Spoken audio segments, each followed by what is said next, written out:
My name is David Landau. I'm an author. My book is called Finding Purpose, and I am walking in purpose. This city has stories, and so do we.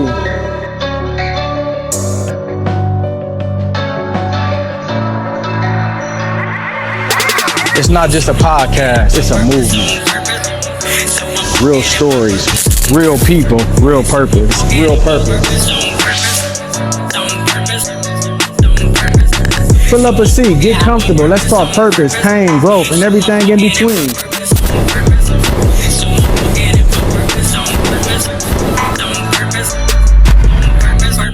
From the heart of Atlanta to wherever you are, welcome to Stool Talk. Let's walk it out in purpose together.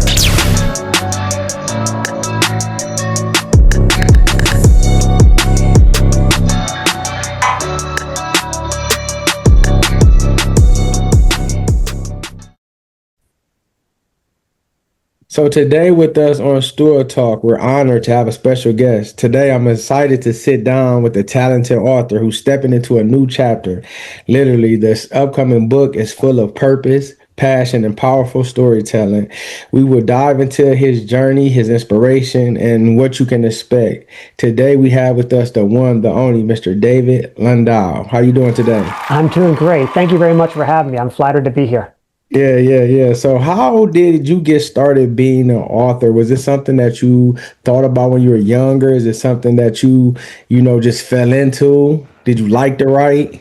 Yeah, it's an interesting journey, actually. So if I rewind about 3 years ago, I've got a friend of mine who wrote a book on supply chain. I'm in supply chain technology. And he wrote a book and had me quoted in the back cover, which I always thought was pretty cool. And then after kind of 10 years of being in different companies, we came back and started working for the same company. And at one point he said to me, David, what's been the most influential book for you? And I said, Jonah, honestly, I read mostly fiction. I don't have a lot of business books that I've read. I don't have a lot of things that I pattern how I run, my business and professional life by. And he just didn't believe me. He said, that's just not true. There's just, you've done too much and gone too far. I don't believe you. And when I told him, no, I do it based off of listening to people and learning from those around me and learning through trial and error, he eventually sent me his favorite book, a book called 7 Powers, and a nice little inscription in the cover and the like. And here we are, kind of 3 years later after he sent me that book, and I actually published my own book, which was ironic after me saying I don't do a lot of nonfiction reading. I will tell you, it started this process. I never thought I'd actually write a book, but I was chatting with a friend of mine in January or February, a guy named Mark Freilich. He and I have worked together in a couple of places. And Mark was telling me about the fact that his father passed away when he was 10. And so he never got a chance to really know him. And so when his boys were young, and they're college graduates now, but when his boys were young, he decided to write a book. In this case, it ended up being a kind of a young adult fiction book. And the whole idea behind it was he filled it with life lessons, his philosophies, without it being quite so overtly so. So that way, if anything would have happened to him, his boys would have a chance to get to know him, like he didn't get a chance with his father. And my father had passed away only 4 years ago, and that really inspired me. And I thought about how much I love to mentor and coach, and the fact that, frankly, our kids rarely ever actually listen to us. And I thought a book might be a good way to bring a lot of my philosophies and strategies into writing, so that way they could learn from me without actually having to ask me, because again, kids never ask their parents. And so that's a pretty long answer to your question about my journey. It's not something that I ever thought I would do, and frankly, I'm still pretty amazed, with the help from Ashley and my wife and everybody else, that I went from an idea in January to publishing in October. So it was a pretty exciting and very quick journey. Yeah. So at this particular stage of your life, how important and how was the inspiration for you to write Finding Purpose? Yeah, I think it kind of goes back to, the combination of Mark, like I just mentioned, my father passing and not being able to ask him questions like I would like to do right now, and wanting to make sure my kids, and frankly, a lot of the people who I've coached and mentored over the years, have my thoughts kind of crystallized. And, not everyone's going to take tons of things from the book, but if anybody who reads it takes, one or two things out of it, then I think it's mission accomplished. And even if they don't, the process I went through to put my thoughts in writing, to crystallize my philosophies and what matters to me, I find very useful every day. And whether it's working with, my clients as a consultant now, or just interacting with friends, having all of that really down on paper has made things a lot easier and a lot more meaningful. Because I'm not just kind of grasping at straws. I really have got all these ideas kind of locked in my head, if that makes sense. Yeah, definitely.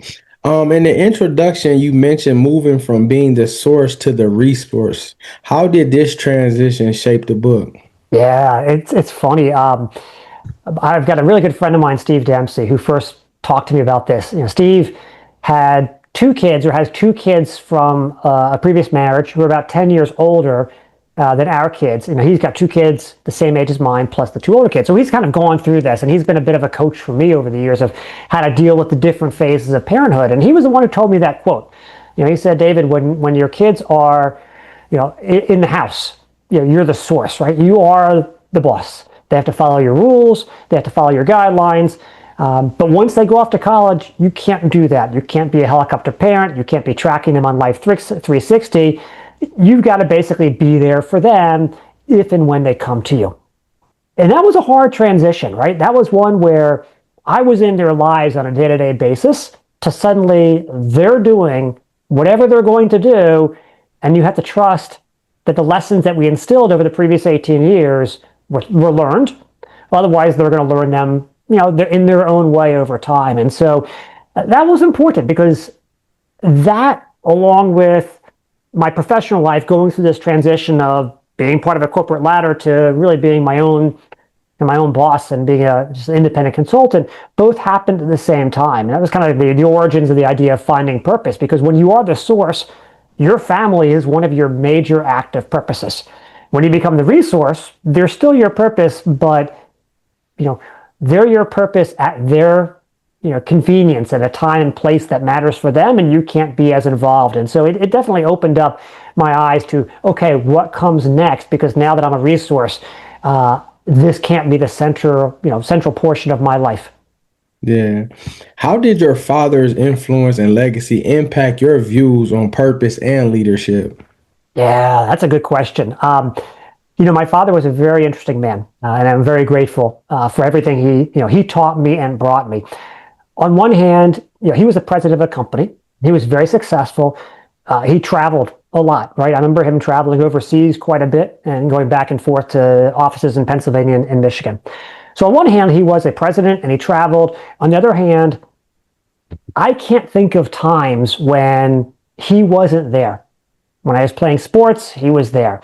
When I had big functions, he was there. If I had questions for him, he was there. And so I'm still amazed to this day, that balance that he found of being successful in corporate life, but also putting family first. And that's hard to do. Not a lot of people are able to do that. And so when I think about his influence in that regard in my life, that's something that I've always focused on. When the kids were real young, you're there more for your wife than for them, because they're 2 years old. There's not much that they're going to ask of you, but your wife sure needs that help. But when they get older, how do you find that balance? And I was lucky, actually, roughly 10 years ago, and I think my kids were, call it 12 and 10, I moved from being in office 5 days a week to working from my basement. And that shift, actually, while I ended up working probably more hours, because you start earlier and you end later, allowed me to be there when they got off the bus, allowed me to take them to practices or whatever else. And so my dad kind of set that tone, and that kind of that role model, if you would, of finding that balance. And that was a big influence in my life, especially while the kids were in their kind of formative years. Yeah. What did writing this book teach you about yourself? Yeah, I'll tell you what,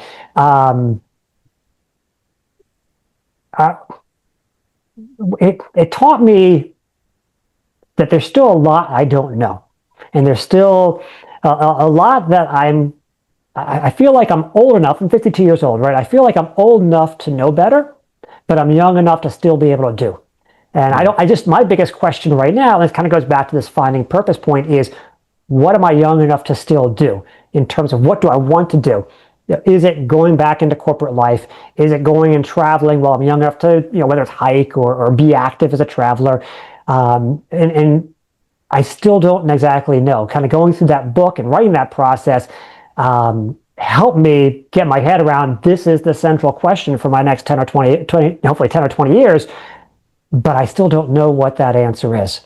What will be interesting, that was the process of writing the book. What will be interesting is now that the book is out and it's in the hands of a lot of my friends and former colleagues, what I don't know yet is, am I full of it? Or what I've written down is actually valuable. And so I'm anxious to get feedback from the readers to say, yeah, this actually resonated, or this was obvious. And there's anytime you put yourself out there and put your thoughts in writing, and anybody who wants it can read it, there's always that risk, right? There's always that kind of level of vulnerability, and it's fun and it's exciting. I don't like roller coasters, but this is a roller coaster, and I'll be curious to see kind of where it ends. Yeah, you described this book as a conversation between you and the reader. Why did you choose this tone over a more traditional self-help or business style? Yeah, it's something I did ask myself, and I think that's my style. I love to give presentations, and I've been fortunate enough to speak to audiences of 10 people and audiences of over 1,000 people. And I think that one of the things that I do particularly well is find ways to connect with people. And I talk about that actually in the book, about different ways to connect. And part of that, frankly, is using 10 words instead of 50. There's a lot of people when they're speaking or when they're writing, it's almost like Charles Dickens, who got paid by the word. And for me, it's not about that. How can I be concise? How can I get the message clear? And I find that the more concise you are, the clearer you are, the better the chances that what you have to say won't get misinterpreted.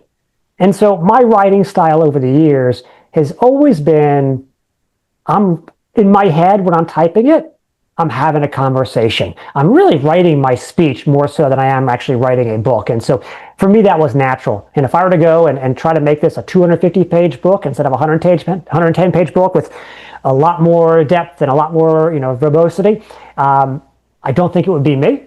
And I also don't think it would be quite as effective. Yeah.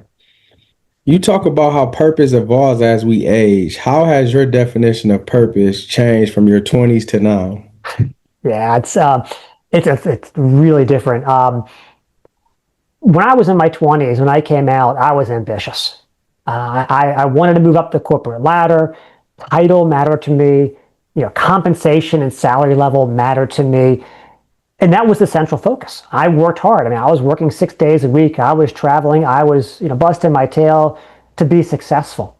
And frankly, at that point in my life, that was the right thing. I had kids when I was 30.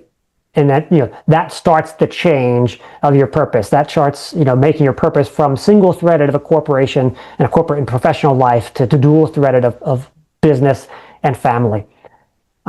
It's interesting, though. I can always point back to kind of one moment in my career where things started to change. And for me, it actually was my first promotion to vice president. I never really necessarily had the aspiration or the goal to be a president or a CEO like my father had been. In my mind, once that VP title held a bit of magic to it. Now, this is just for me personally. Everyone else is going to have kind of their different goals. But once I got to VP, it was almost as if that climb, anything else that happened was kind of gravy. Once I got to VP, it became less about my own personal climb and more about what other things I found fulfilling. Part of that was learning. Part of that was finding new ways to be challenged. And a big part of that was actually mentoring and coaching. And so I never set out to be a C-level. I became a chief product officer at a company called Blue Jay. And the beautiful thing was when you go into that role and you're not looking to climb higher, it becomes less about you and more about your team and your company's success. And so my purpose changed at that point because my purpose was really around making, the people who reported to me, who I was coaching and managing, to put them in a position to be successful, to get them climbing higher on their journey. And that really was a very pivotal moment for me. Yeah, definitely. Would you be looking to make this book or audio book, being that how people move today? Some people read, they like the hard copy, some people like audio version. Like, was that going to be a possibility in the future?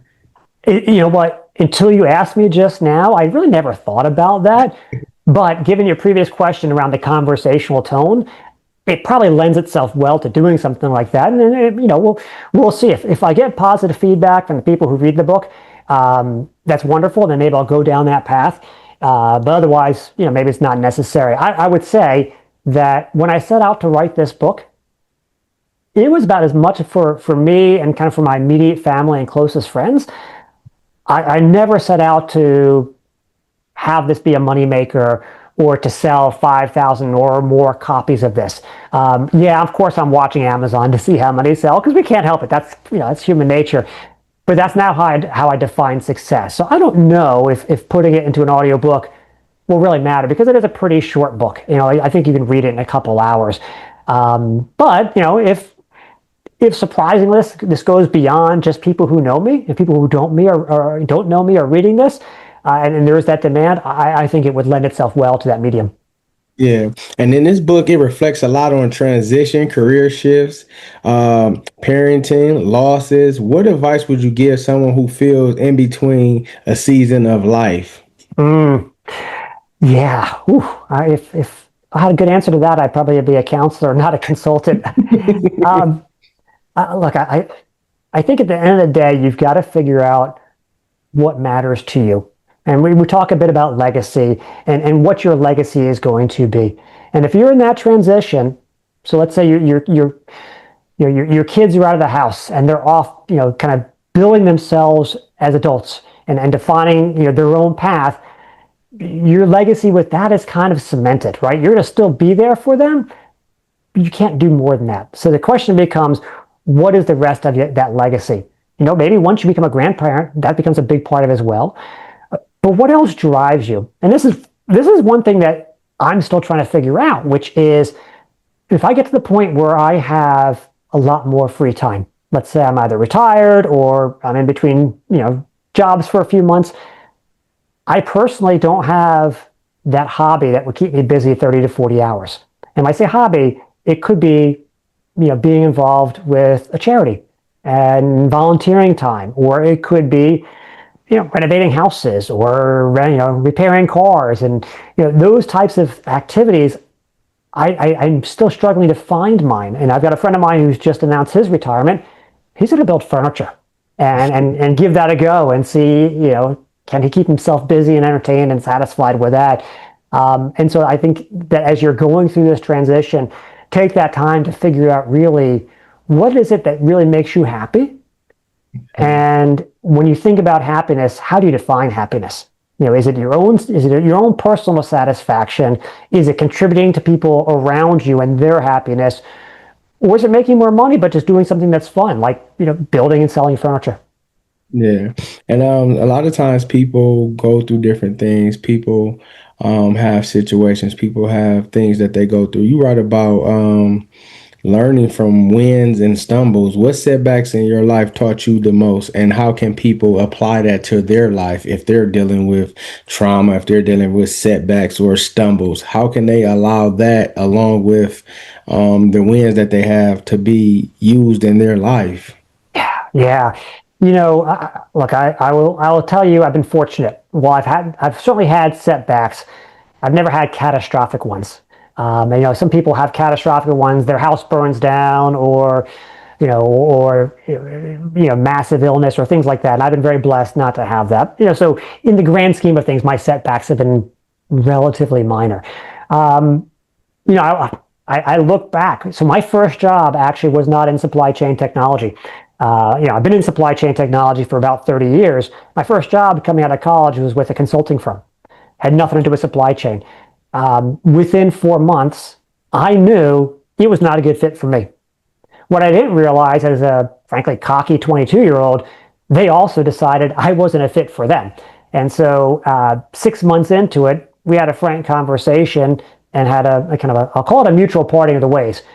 Now, I say mutual because I was ready to leave and it didn't make sense for me. At the same time, if I did say I wanted to stay, looking back in hindsight, I don't think they would have let me. And so that was a setback, right? That was my first job out of college. I didn't know quite what I was going to do. Fortunately, I you know, I went into what was next with an open mind. In fact, I'd gotten a job offer for something that had nothing to do with what I now do, supply chain. I got an offer for technical sales for filters because I was a mechanical engineer. I almost took that job when I happened to stumble across this company called Manhattan Associates, and I had a job interview with them. And in fact, not only that, when I was going to the job interview, this was before Google Maps and everything else, I had trouble finding their office. And so I actually went to a payphone to call them. I was ready to say, hey, I can't find your office. I've got another job. Thanks anyways. But before I could even say that, the person who answered the phone said, oh, no problem. Just take a turn here, and you're at the office in 2 minutes. And I did that. And, the next thing I know, I had these great interviews. I had this great opportunity that led to a 30-year career, in the industry. And so I guess my advice is, A, go in with an open mind. And B, you never know where that next step is going to come from. And you never know, and whether you believe it's divine inspiration or divine, involvement, or it's just blind luck. I am a believer that things happen for a reason, but you have to keep your eyes open to see what it is that's happening and what is that potential reason. And like I said, a lot of times it's not when you expect it or the direction you expect it to come from. Yeah. What's one question do you hope that your readers will ask themselves after finishing Finding Purpose? Besides, hey, what's David's phone number so I can talk to him, or can I recommend more people buy this book? Now, look, I think it depends on where you are in your life. On one hand, I wrote this for my kids and their friends to read this. People in their 20s kind of starting out their career. And if you're reading at that age, the question becomes, what's going to make me happy? And am I doing the things that I need to do to get there? And I talk a lot about networking in the book. I think of all the things that you can do for your career, building a network based off of trust, credibility, and frankly, mutual support is so important. I was telling somebody today who's similar to me in terms of doing consulting work. I've been doing this for about 3 years, and every single consulting job or board role that I've had has been through my own personal network. And no recruiters, anything else. It's just been people who know me and trust me or recommend me. And that is because of 30 years of really working at that. So if I'm young, I start thinking about, what am I doing right now? Am I staying in touch with people? Am I, offering to help them, even if it doesn't return anything to me? That's important. If I'm in my kind of age group, people in their early 50s or late 50s, and I'm reading this, it goes back to our conversation around purpose, around legacy. As you get to this transition in life, asking those questions we discussed earlier to make sure that, frankly, as we get into our prime years, back to my comment about young and old enough to know better, but young enough to do something with it. If you're in that kind of age group, think about, how do I maximize that? Somebody made a comment one time that health is not important until you don't have it. When you've got your health, you're worried about your car, your money, or whatever else, right? When you don't have your health, nothing else matters. And so, if you're in a position where you've got your health, how do you make sure you maximize that time? That's kind of that, I'll call it the older audience reading the book. That's what I'm hoping that they get out of it. Yeah. And how do you stay grounded purposefully in this fast changing, noisy world? I mean, you got a family, you still a man, you got your business, you got the things that you do. How are you standing grounded for you can be your best self? Yeah, I would tell you it's two things. One, I think by nature I'm an optimistic person. I mean, on one hand, I'm cynical, right? I will oftentimes look for the no instead of the yes. But at the end of the day, I still am generally a fairly optimistic person that the right things will happen for the right reasons if you do the right things. And so I think part of it is acting with moral clarity. I think that matters. I think also kind of an answer, kind of a connection to that, a correlation to that is, if you're doing the right things to help other people, then good things will come for you, right? Look, I recognize I'm in a different position. I'm not I'm not living hand to mouth. I'm not waiting on that next paycheck to buy the groceries. So I am in a very fortunate position that I can be relatively selfless in that regard. And so not everybody's in that position. But the same token, I think if you are focused on helping make the people around you more successful and the world around you a better place in whatever way you do it, I think that will keep you grounded because you're focused on the right things as opposed to focusing on, frankly, things that don't matter. There's a chapter in my book about politics and not letting politics dictate your happiness. Yeah. I see. Look, this is an ugly time right now. I don't care what side you are. If you're on the left or the right, nobody's happy, and everyone's pointing fingers and angry. And this is something I try to tell people when they're interested, which is there's a lot of things in this world that can get you really riled up, that can get you really angry, that you can't do anything about. Unless you are running for office and in politics, or you're an influencer with tens or hundreds of thousands of followers. Nothing you post on social media about politics, again, whether you're left or right, is going to change anything. Yeah. Because odds are 90% of the people following you think the same way you do. And the 10% who don't aren't going to be persuaded by what you say.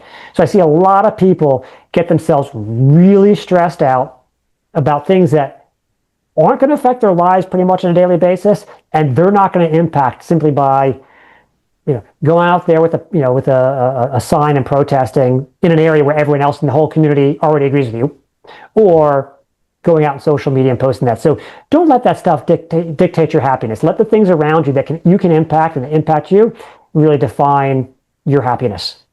Yeah. Now, two questions. What's next for you after this book?